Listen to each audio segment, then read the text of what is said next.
ৰাজ্যিক সভাপতি নাৰায়ণ বৰকটকী ডাঙৰীয়া, ৰাজেন গোহাঁই ডাঙৰীয়া, ভৱেশ কলিতা ডাঙৰীয়া, অসম চৰকাৰৰ মন্ত্ৰী তথা আমাৰ প্ৰাক্তন সভাপতি ৰঞ্জিত দাস ডাঙৰীয়া, আমাৰ কাৰ্যকৰ্তা বন্ধু বান্ধৱীসকল আৰু উপস্থিত সুধীবৃন্দ।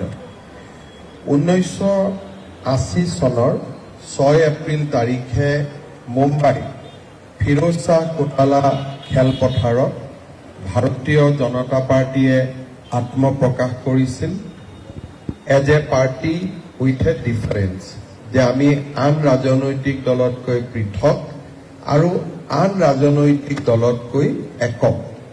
এই সংকল্পৰে ভাৰতীয় জনতা পাৰ্টীয়ে আত্মপ্ৰকাশ কৰিছিল আৰু অটল বিহাৰী বাজপেয়ী ডাঙৰীয়া আমাৰ দলটোৰ প্ৰথম অধ্যক্ষৰ আসন শুৱনি কৰিছিল। চাওঁতে চাওঁতে আমাৰ প্ৰাক্তন ৰাজ্যিক সভাপতি সিদ্ধাৰ্থ বৎসাজী ডাঙৰীয়াকো আমি স্বাগতম জনাইছো।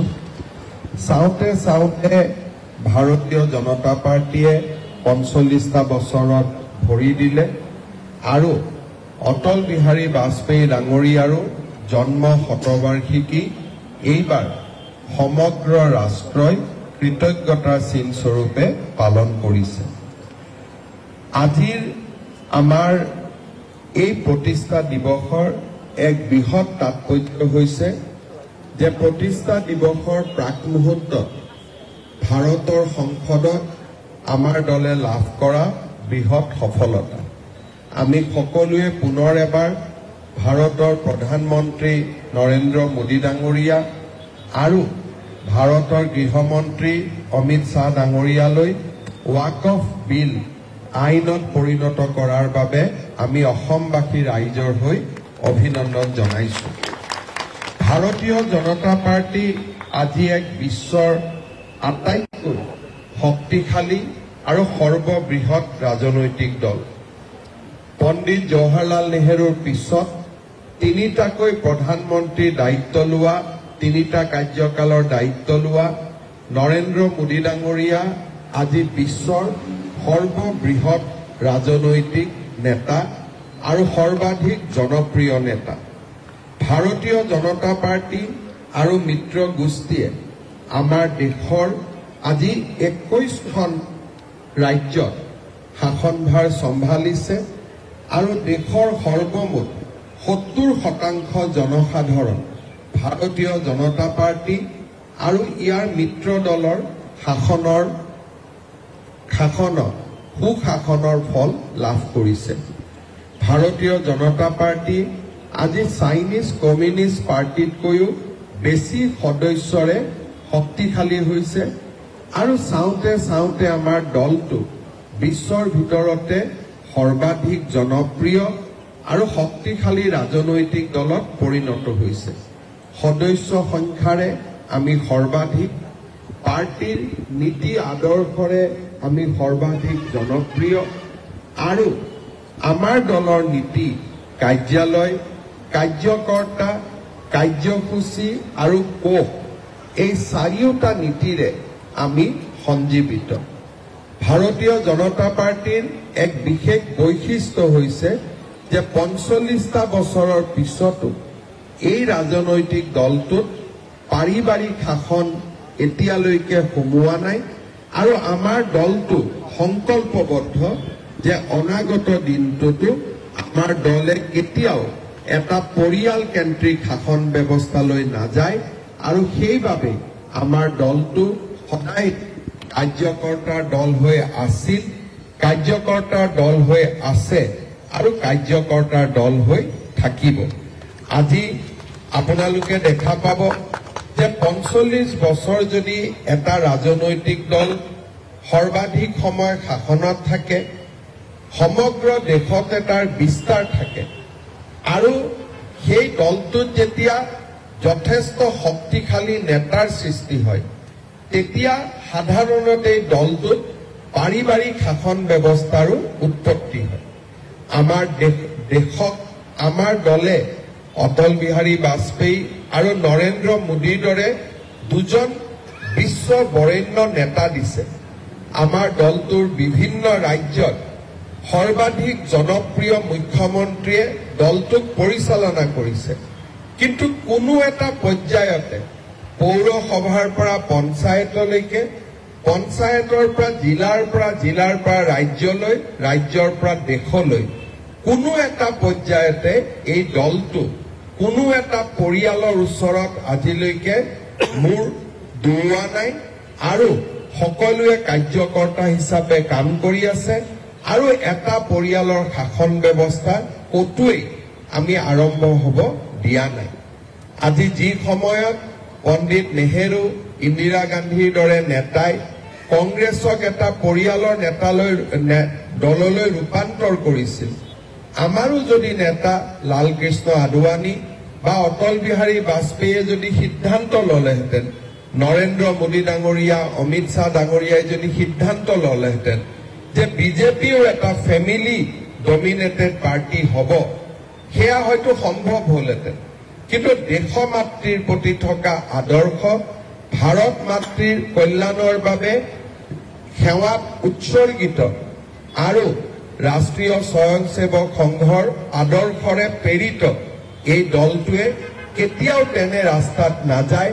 আমাৰ দলটো কোনো নেতাই তেনেকুৱা ৰাস্তালৈ লৈ নাযায় আৰু সেইবাবে we are party with a difference আৰু তাৰ বাবে আমি একক আৰু তাৰ বাবে আমি অনন্য। এনে গৌৰৱান্বিত এটা দলৰ কাৰ্যকৰ্তা হ'বলৈ পোৱাটো আমাৰ সকলোৰে বাবে আটাইতকৈ গৌৰৱৰ বিষয়। ভাৰতীয় জনতা পাৰ্টিৰ সদস্য হ'ব পৰাটো আৰু ভাৰতবৰ্ষৰ কল্যাণৰ বাবে নিজক উৎসৰ্গিত কৰিব পৰাটো আমাৰ বাবে জীৱনৰ এক ডাঙৰ সাফল্য, আমাৰ বাবে সফলতা। ভাৰতীয় জনতা পাৰ্টিৰ আদৰ্শ, ভাৰতীয় জনতা পাৰ্টিৰ লক্ষ্য আৰু ভাৰতীয় জনতা পাৰ্টিৰ সংকল্প আমাৰ জীৱনত সমাহিত হ'ব লাগে। আমি সকলোৱে আমাৰ ব্যক্তিগত আকাংক্ষাৰ ওপৰত ৰাষ্ট্ৰৰ আকাংক্ষাক আমি আটাইতকৈ গুৰুত্বপূৰ্ণ স্থান দিবলৈ আমি শিকিব লাগে আৰু ৰাষ্ট্ৰৰ আকাংক্ষাৰ সন্মুখত আমাৰ কোনোৱে আহিব নোৱাৰে। ৰাষ্ট্ৰ সৰ্বোপৰি, ৰাষ্ট্ৰ প্ৰথম, এই নীতিৰে আমি দীক্ষিত হৈ আমি ভাৰত মাতৃৰ সেৱাত নিজক উৎসৰ্গিত কৰিব লাগে।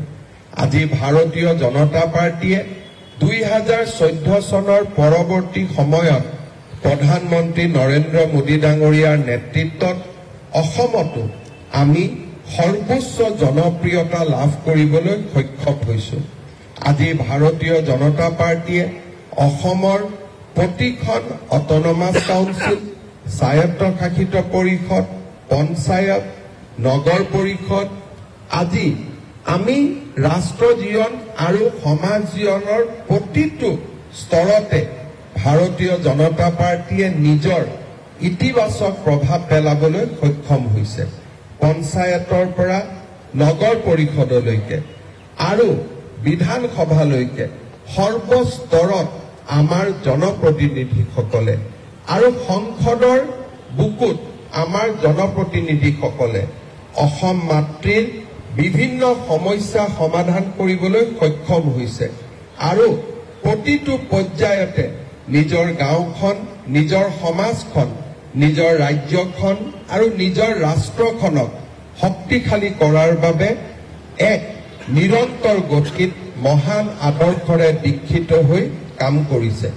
মই ভাৰতীয় জনতা পাৰ্টিৰ কাৰ্যকৰ্তাসকলক আজিৰ এই প্ৰতিষ্ঠা দিৱসৰ গৌৰৱময় মুহূৰ্তত আকৌ এবাৰ ৰাষ্ট্ৰ সেৱাৰ বাবে নিজক উৎসৰ্গিত কৰিবলৈ আহ্বান জনাম।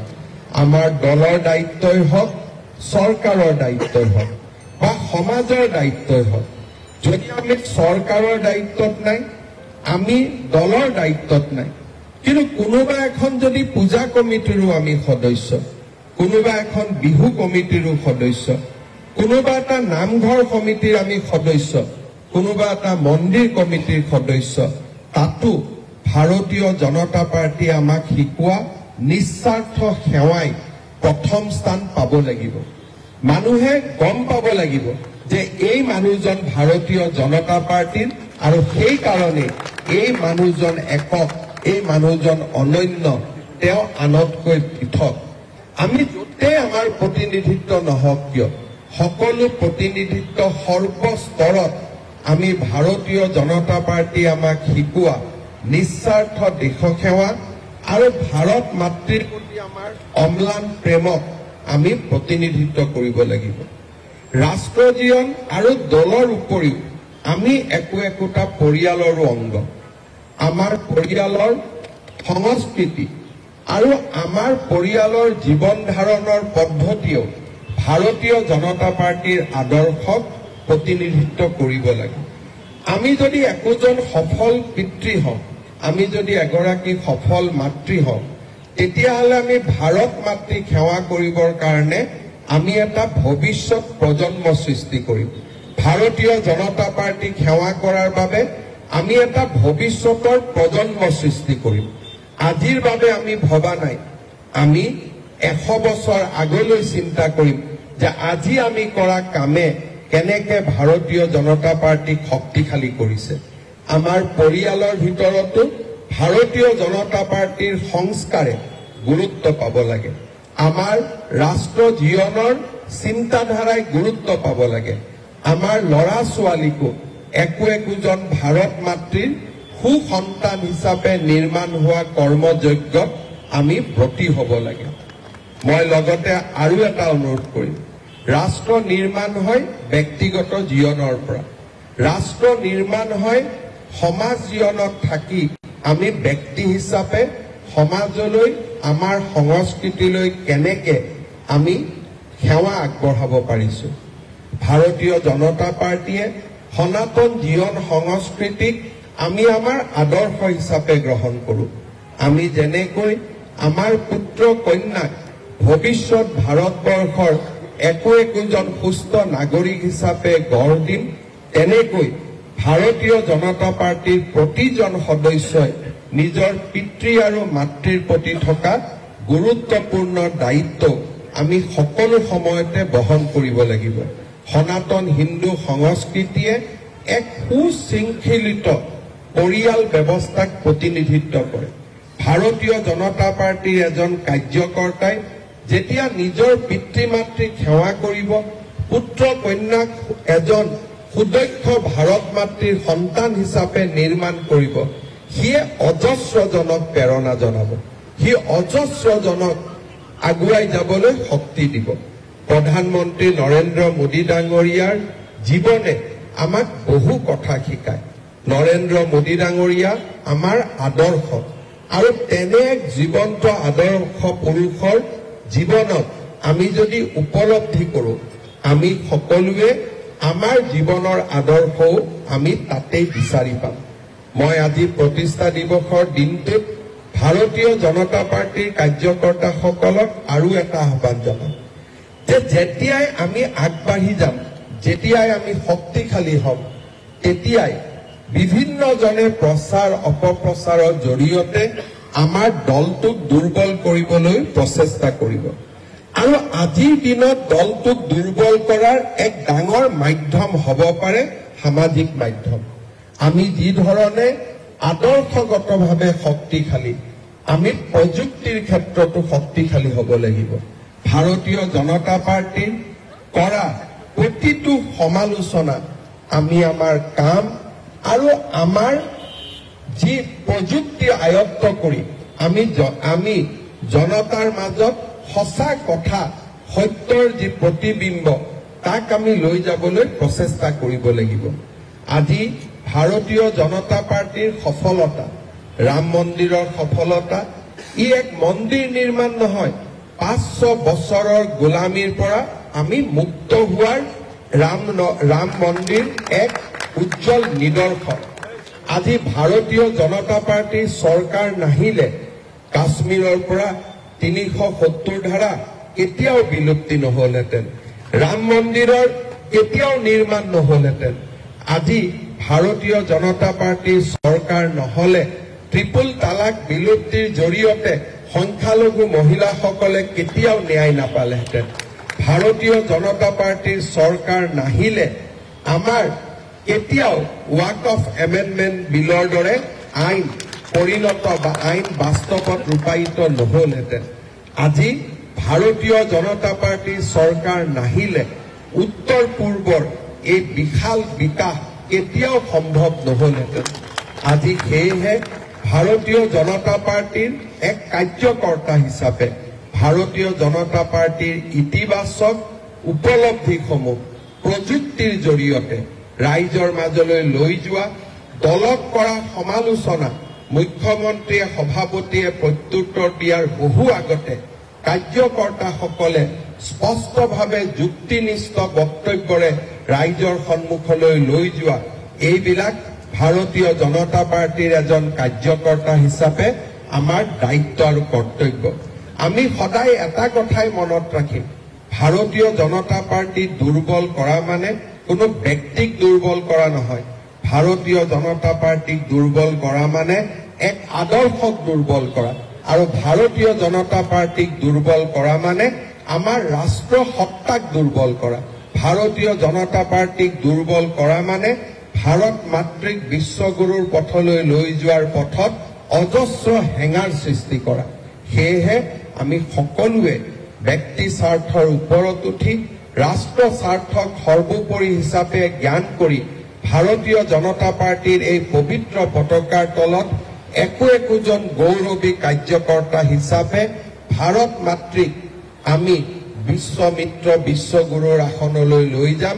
সেই পবিত্ৰ সংকল্প আজি আমি প্ৰতিষ্ঠা দিৱসৰ দিনত আকৌ এবাৰ সকলোৱে গ্ৰহণ কৰিছো।